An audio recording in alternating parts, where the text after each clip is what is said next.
안녕하세요. 어이없는 신우와 시부모님 때문에 몹쓸 꼴을 보게 된 30대 여성입니다.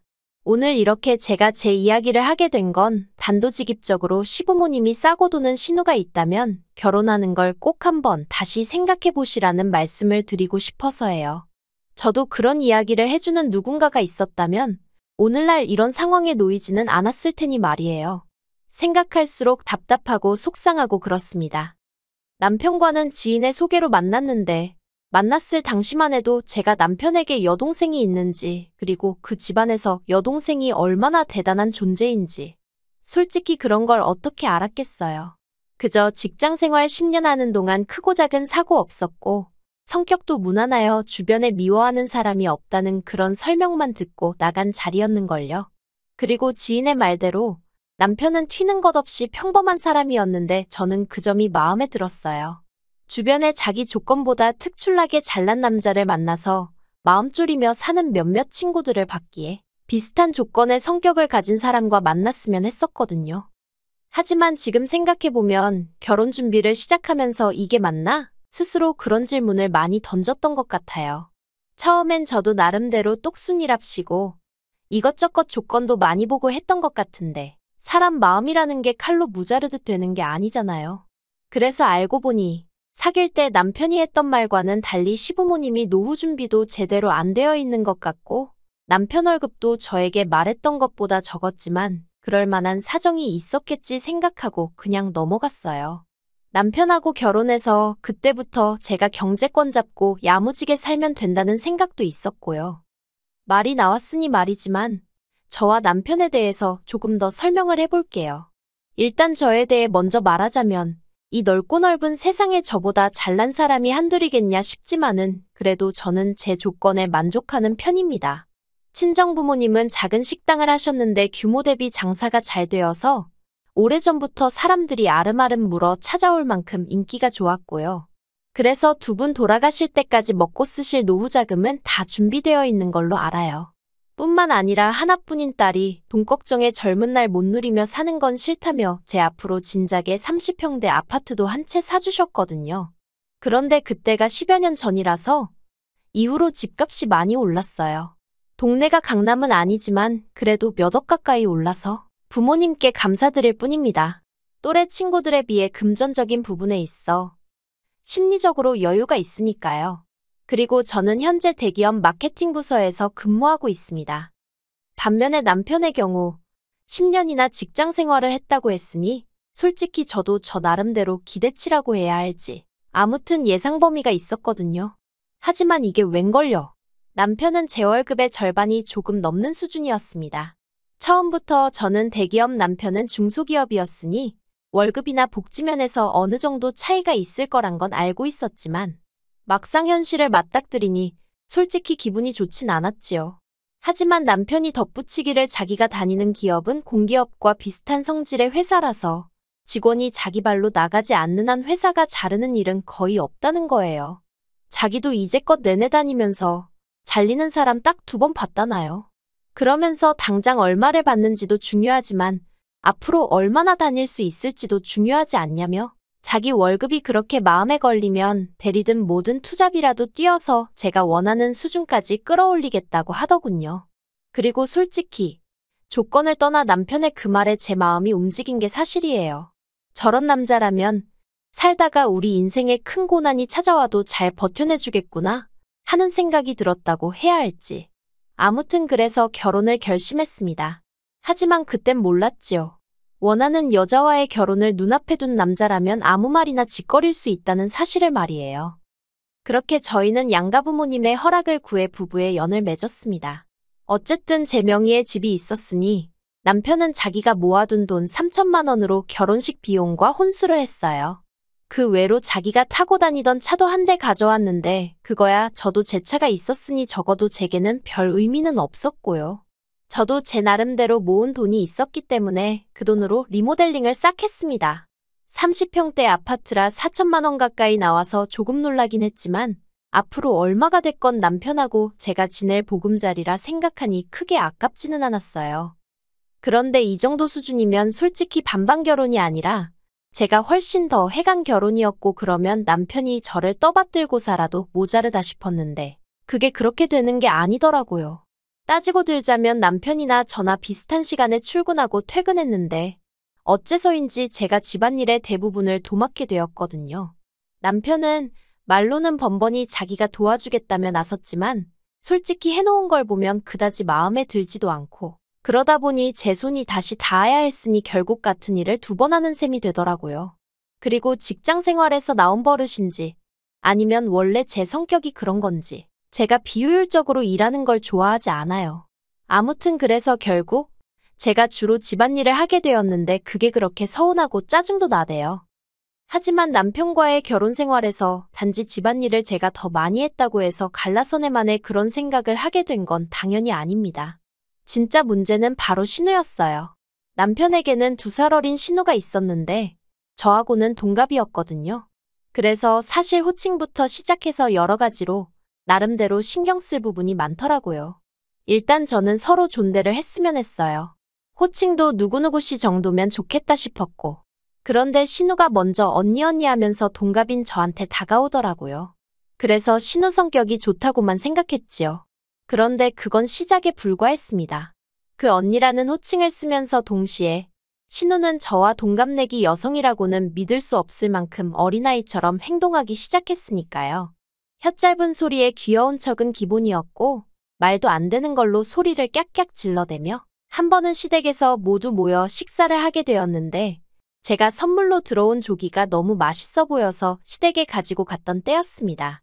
그리고는 어쩌다 보니 제가 주방에서 그걸 굽고 있었지요. 아무튼 그래서 조기를 구워 식사에 올렸는데 신우가 조기 눈깔이 자기를 쳐다보고 있다면서 너무 무섭다고 호들갑을 떠는 거예요. 엊그제 닭발 먹었다고 자랑한 사람이 조기 눈깔 가지고 요란법석이라니 어이가 없어서 말도 안 나왔지요. 그런데 그런 신우를 보고 아버님 어머님은 저렇게 마음이 여려서 어디다 쓰냐며 걱정이 된다나요. 그래도 맞아요. 솔직히 신우가 귀여운 척을 하건 말건 저한테 피해주는 것만 아니면 저랑 무슨 상관이었겠어요. 그런데 문제는 저한테 피해를 주기 시작했습니다. 신우는 2년제 대학을 졸업한 이후 쇼핑몰을 한다고 했다가 직장을 다니겠다고 했다가 그나마 착실한 게 자랑인 저희 남편과 달리 어째서인지 어디 한 곳에서 자리를 잡지 못하고 미친 엑스 널뛰기 하듯 진로를 바꿔댔습니다. 그리고 그럴 때마다 아버님 어머님은 돈은 돈대로 대주면서 동시에 당신 딸이 아직 어려서 그렇다며 그래도 자리 못 잡고 저렇게 돌아다니는 게 남들 눈에 어찌 보일지 생각은 하셨는지 감싸고 들기 바쁘시더라고요. 그리고 아버님 어머님이 하나뿐인 딸을 이렇게 키우시든 저렇게 키우시든 솔직히 제 알 바는 아니라고 생각했어요. 제가 원래 남일에 크게 관심을 두고 이러쿵저러쿵 말을 하는 성격도 아니고요. 그런데 얼마 전 생각지도 못한 이야기를 들었습니다. 신우가 서울에서 직장을 다니게 되었다는 거예요. 솔직히 그 이야기를 들었을 땐 뭐지? 싶더라고요. 그도 그럴 것이 시댁은 대전으로 매일같이 서울로 출퇴근을 한다면 하는 사람도 있겠지만 솔직히 제 입장에선 불가능이라고 생각했으니까요. 특히나 변덕이 죽꿀듯하고 툭하면 자기 힘든 애 어쩌네 앓는 소리를 입에 달고 다니는 신우가 말도 안 된다 싶었지요. 그리고 남편도 저랑 비슷한 생각이었는지 저더러 신우가 얼마나 버틸지 내기하자는 소리까지 하더라니까요. 물론 내기는 안 했습니다. 둘 다 1달 이상을 안 봤거든요. 그리고 아니나 다를까 정말 열흘이나 되었을까요? 신우가 힘들다 어떻다에 대며 징징거리기 시작했습니다. 그런데 그 징징거리는 대상이 아버님 어머님도 아닌 제 남편이었어요. 걸핏하면 남편에게 지금 기차 시간이 어떻네. 오늘은 매진이라 입석으로 서서 갔네. 자기는 퇴근하고 친구들하고 맥주 한잔 할 여유도 없네. 솔직히 어떻게 그걸 예상을 못한 건지 그런 하소연을 옆에서 듣고 있으면 한심하기 짝이 없었네요. 하지만 저한테 하소연을 한 것도 아니니 속으로 혀만 차고 한심하다 생각했을 뿐이에요. 그리고 신우가 서울로 직장을 다닌 지 정확히 3주하고 이틀이 되었던 주말이었습니다. 아버님 어머님이 저희에게 기니할 이야기가 있다 하시면서 시댁에 한번 내려오라고 하시더라고요. 그리고 보통 그런 식으로 말씀을 하시면 좋은 이야기는 아니라서 저도 제 나름대로 주제가 뭔지는 몰랐지만 마음의 준비는 하고 갔어요. 주변 언니들이 시부모님이라고 무서워하지 말고 싫은 건 싫다, 좋은 건 좋다 항상 확실히 말을 하라고. 안 그러면 너만 바보 된다고. 다들 자기들 경험담인지 해준 조언이 많았거든요. 그리고 아니나 다를까 제 예상은 빗나가지 않았습니다. 저와 남편을 앉혀두고 아버님 어머님께서는 신우 이야기를 꺼내셨어요. 시작은 저번에 저희 집에 와서 보니까 그 큰 집에 저랑 남편 둘이 살려니 얼마나 적적하냐면서. 근데 솔직히 30평대 아파트가 크면 얼마나 크다고 적적하고 그럴 정도는 아니거든요. 그리고 조만간 강아지든 고양이든 뭐라도 하나 키워볼까 그런 생각도 안 한 게 아니고 혹시 아이가 생길 수도 있으니까요. 하지만 그런 이야기를 구구절절 할 것도 아니고 그래서 그냥 살며시 웃으며 괜찮아요 했습니다. 그런데 아버님이 아니래요. 집은 사람이 좀 북적거려야 사람 사는 맛이 난다나요. 그리고는 꺼내신 본론은 그래서 말인데 신우 좀 데리고 있으랍니다. 저도 사람인데 솔직히 집 어쩌고 말씀하실 때부터 설마 신우 이야기를 하시려는 건 아니겠지 그런 생각을 안 한 건 아니었거든요. 그런데도 깜짝 놀랐습니다. 제가 신우를 데리고 있으라는 게 무슨 말씀이시냐 물으니 말 그대로라고 지금 신우가 서울에서 직장 생활하지 않냐면서 보고 있으면 너무 딱하대요. 작고 몸도 여리여리한 지지배가 매일같이 버스 타고 기차 타고 그러는 걸 듣고 있으면 부모로서 해줄 수 있는 게 없어서 가슴이 찢어지신다나요. 그러면서 그래도 다행히 오빠가 능력이 좋아 서울에 집도 있으니 얼마나 좋냐입니다. 황당해서 남편이 저 같은 여자를 만난 게 능력이라면 능력이겠지만 서울에 집이 있는 건 그건 오롯이 제 집이고 저희 부모님의 능력인데 그런 식으로 뭉뚱그려 버리시니 어이가 없었지요. 남편이 말없이 제 눈치만 살피길래 안 되겠다 싶어서 아버님께 합가는 안 된다고 말씀드렸습니다. 신우와의 합가는 생각해 본 적도 없고 생각해 본들 제 마음이 바뀔 리 없다고요. 그러자 아버님이 그럼 네 신우는 어떡하냐? 물어보시길래 그걸 왜 저한테 물으시냐고 대꾸했어요. 아버님이 저더러 절 다시 봤답니다. 그런 식으로 나올 줄 몰랐다나요. 그래서 저도 아버님이 며느리 입장에서 거절하기가 얼마나 어려울지 아셨을 텐데 그런데 그런 말씀을 꺼내시다니. 저도 아버님이 달리 보입니다. 그랬지요. 그러자 남편이 저더러 어디 어른이 말씀하시는데 따박따박 말대꾸냐면서 아버님더러 걱정 말고 지연이 짐 싸서 저희 집으로 가라고 하세요 그러는 겁니다. 그 어리고 약한 애가 매일같이 고생하는 걸 보고 있자니 자기도 마음이 안 좋았다면서 이참에 오빠 노릇 좀 하겠다나요? 집주인을 앞에 두고 제 집을 가지고 구워 먹을까 삶아 먹을까 이야기를 하는 꼴이라니. 제가 어이가 없어서 먼저 자리에서 일어났어요. 그리고는 아버님 어머님 남편을 향해 다들 떡 줄 사람은 생각도 않는데 김칫국 마시느라 바쁘네요. 해버렸습니다. 남편에게는 뭔가 단단히 착각하나 본데 내 집이지. 네 집 아니야 그랬고요. 그랬더니 제가 매일 쓰는 가전가구들은 엄연히 자기 돈으로 샀다며 목에 핏대를 세우길래 내일부로 용달차 불러서 이 집으로 다 보내줄 테니 끌어안고 살라 했습니다. 대신 오늘 이 순간 이후로 내 집에는 한 발자국도 들일 생각도 하지 말라고요. 그리고는 제 차 끌고 올라왔어요. 결혼 이후로 어디 갈 일이 있으면 남편은 국산인 자기 차는 좀 보기 그렇다며 외제차인 제 차 끌고 다니기를 좋아했거든요. 그렇게 먼저 집에 왔는데 생각할수록 괘씸한 거예요. 도무지 분도 삭혀지질 않고. 그리고 그때 남편에게서 연락이 왔습니다. 또 뭔 소리를 짓거리려고 전화를 했나 싶어서 받았어요. 솔직히 당시 워낙 화가 나 있어서 끝까지 한번 붙어보겠다는 생각도 있었던 것 같아요. 남편이 저더러 자기 체면도 있는데 이번 한 번만 좀 져주면 안 되냐입니다. 가뜩이나 자기가 저에 비해 부족하게 해간 결혼이라 자기가 무시당하고 살진 않을지 아버님 어머님이 늘 노심초사하셨다면서 하다못해 시부모님 앞에서만이라도 자기 체면 좀 세워달라나요? 어이가 없어서. 말 몇 마디로 세워질 체면이면 해줄 수 있지만 내가 미쳤냐고 당신 체면 세워주자고 신우랑 합가를 하느냐고 했습니다. 그러자 남편이 저더러 자길 사랑하는 거 아니었냐는 거예요. 도무지 대화가 통하지 않는다 싶어서 남편에게 그만하자 했습니다. 왜 내 집 가지고 당신이 체면을 챙기려 드는지도 모르겠고 그렇게 며느리 눈치가 보이면서 그 와중에 신우 데리고 살라는 시부모님은 도대체 뭐냐고. 솔직히 당신도 그렇고 시부모님도 그렇고 내가 마음 약한 걸 알고는 살살 구슬려서 입맛대로 부리려는 심상 같은데 꿈깨라 했지요. 그리고는 남편더러 그렇게 신우가 출퇴근하는 게 안쓰러우면 당신도 시댁 들어가 살면서 같이 출퇴근해주면 되겠네 했습니다.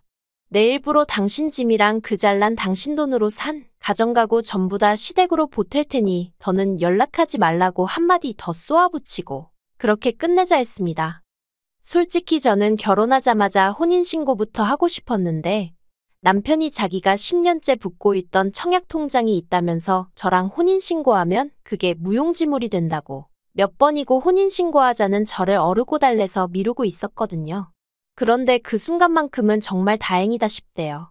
어차피 사람들 머릿속에는 제가 이혼녀로 남겠지만 그래도 이 거지 같은 인간하고 얽힌 흔적을 하나라도 줄일 수 있으니 다행이다 싶었지요. 아무튼 이튿날 남편과 약속한 대로 용달차 불러서 죄다 실어보냈습니다. 그나마도 제 취향에 맞게 산 건 몇 개 없고 남편 예산에 맞추느라 샀던 거라 짐 싸면서 다시 한번 보는데 내가 딱 이 정도 수준하고 살았구나 싶어서 허탈했다고 해야 할까요? 웃음이 다 나더라니까요. 그리고 남편은 물론이고 아버님 어머님 다 제가 진짜로 그렇게 짐을 보낼 줄은 몰랐던 모양입니다. 전화가 와서는 저희 집으로 다시 돌려보낼 거라며 악을 쓰길래 그때는 중고시장에 팔아버리던지 폐가전 가구 모으는 업체 불러다 처리해버릴 거라고 했어요. 그랬더니 그러기는 또 아까운지 되돌려보내지는 않대요.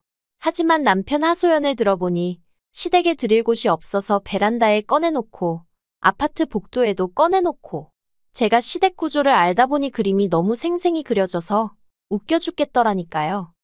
그리고 남편은 이제서야 자기가 생각이 짧았다면서 앞으로는 저에게 고맙고 감사하는 마음으로 지내겠다며 한 번만 용서를 해달라대요.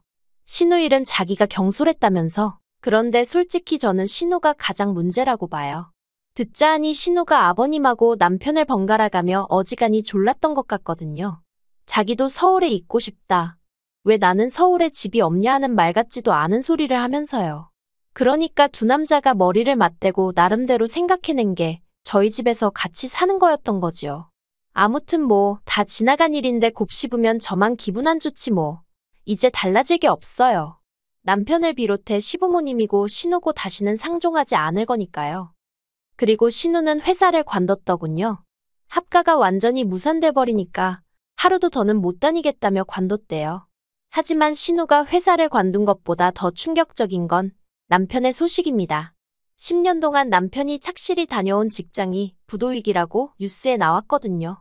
솔직히 남편의 거취가 어떻게 될지는 아직 통화를 해본 것도 아니고 통화를 해보게 될지 솔직히 그것도 잘은 모르겠지만 아무튼 상황이 좋지 않게 생겼대요. 남편이 속한 부서는 AI가 쏟아져 나오는 지금의 트렌드와도 맞지 않아서 평소에도 꽤나 불안해하는 눈치였거든요.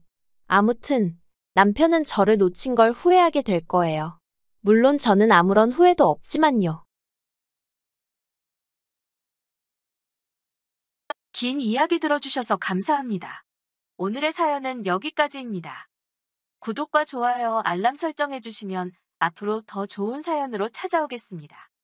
감사합니다.